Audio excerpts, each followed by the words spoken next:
The name's Hannum, Sean Hannum. Welcome to the PopJunkie James Bond special. Da, da, da, da. Sorry, I just can't help it. Do you want me to go and do that thing in the shadow now? No, no, to do that. Do you do your own stunts? Yeah, I'm a cunning stunter. Yeah. Actually, you do look a bit like Blofeld, don't you? I have. I obviously want the cat to stroke as well, but unfortunately, there's no pussy today. There's no pussy galore here. That's true. We won't make any true jokes about Victoria. We won't. No. So anyway, he's Sean. I'm Ashley. This is the Bond special. Now, back in the '60s. Bond films were fantastic, weren't they? Bond films were fantastic in the '60s, yeah. And the best thing about for me was the music. You had, brassy Welsh divas rapping their lyrics around, huge big pop songs, crooners from Hollywood with their tuxedos and, doing psychedelic weird things with strings. And now what do you get? You get some dodgy bloke out of Soundgarden, rubbishy old grunge band, doing a Do You Know My Name? Soft rock limp effort from Casino Royale. And gets even worse. The new one, Quantum of Solace's song is Another Way to Die. Some dodgy old Jack White riff that was dredged up from a swamp, and with Alicia Keys hollering over the back of it. And I've heard enough. That's enough. Now, you look like the kind of guy who spends their entire bank holiday sitting there watching his Bond DVD. Is that the case? I do enjoy a bank holiday Bondathon, yeah. Top 10 villains? Top 10 villains? Well, Blofeld's got about, hasn't he? You've got to put Scaramouche's got to be in there. You've definitely got to have Goldfinger. Yeah, right. Okay. Fair enough. So I think you're pretty much qualified to say what you think should be the real Bond tunes, because we're basically saying no to the Yanks now, aren't we? I think that's the trouble. You've always had great British artists and also great British composers, John Barry, lyricists like Anthony Newley and Leslie Brackish writing all the classic Bond songs. Now they've given them over. In the last few years, we've had garbage. That was exactly what the song was, wasn't it? We've had Sheryl Crow. It's just stop giving the Bond songs to Americans. Stop getting Bond wrong. So I believe at PopJunkie TV there's a campaign going. We actually. Can I say at PopJunkieTV.com there's a campaign going? Well, I've launched a campaign on the new Tony Christie album. Now stick with me on this one. He's a god. Tony Christie, I love. Is this the way to Amarillo? What a brilliant pop song. Well, yeah. And that fat bloke in the video, he's great. No, I mean, Tony Christie has now been written off as a novelty act thanks to Peter bloody Kay. But the thing is, Tony Christie, as we know, PopJunkie, always been a great singer, always had some great songs written for him.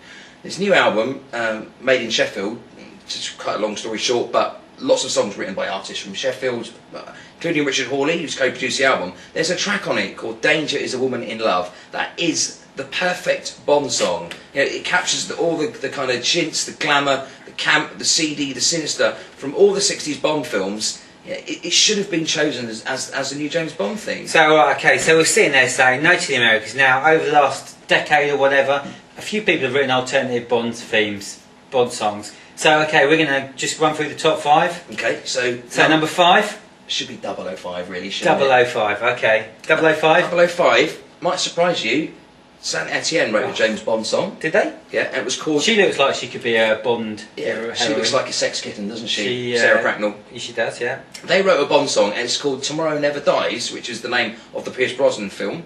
Sadly, the film producers, makers didn't go with the choice.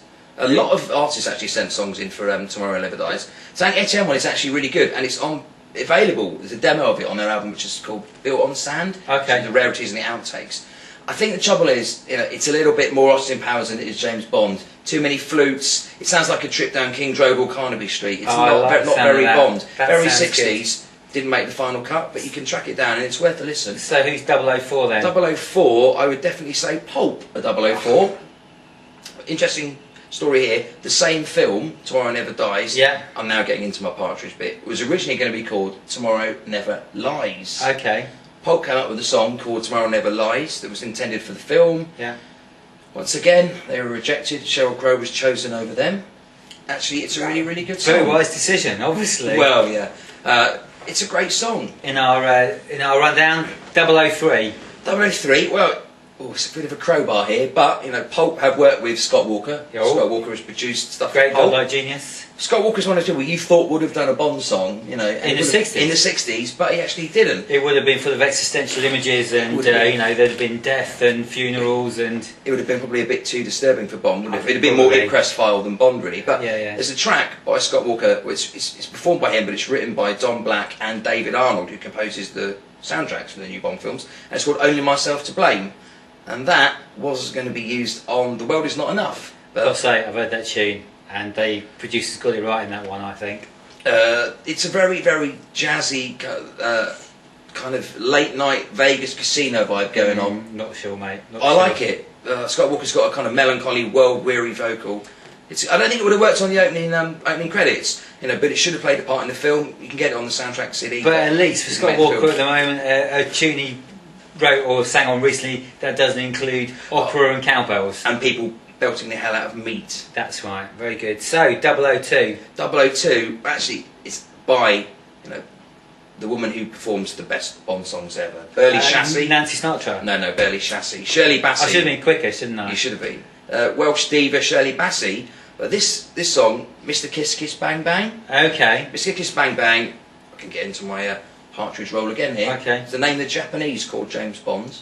Okay. And John Barry thought, it would make a good name. Actually, Japanese, just a thing. You know when Doctor No came out? Yeah. There was a poster in Japan, and what did they translate it as? The first Bond film, Doctor No. I don't know. It went out in Japan as "We don't need no doctor."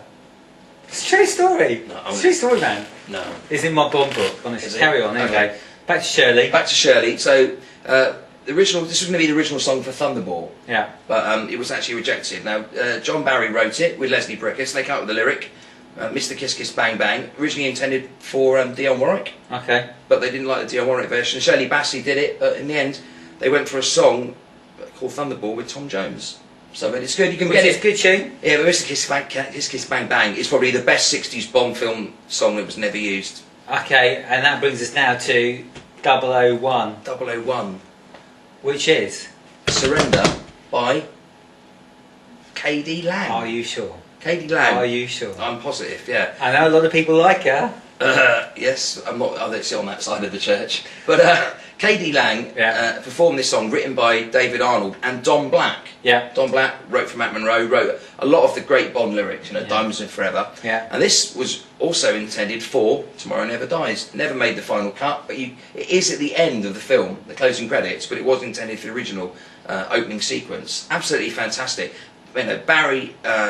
Very John Barry style, so you got lots of bold, sleazy brass, lots of strings, and K.D. Lang is absolutely on fire, smouldering her way through the song. I think she'd be quite a good Bond herself, actually. She'd be a good. She's got a good haircut, She'd be like mine, isn't it? Yeah. It is, isn't it? No, I think she'd be better as a Bond villainess, wouldn't she, K.D. Lang? So? Yeah. Yeah, maybe. So that's our number one, and just to remind yourself, it's PopJunkieTV.com. Sure, it's okay, mate. You can do your Bond impressions. Now, I know you've been sort of hanging on to him, but you can do him. Do you expect me to talk? That's a brilliant Roger Moore, mate. It's not Roger Moore, it's Sean Connery. No. Is it? Oh, okay, fine. Well, I always wish I could Roger Moore. Can you do George Lazenby? Who gives a...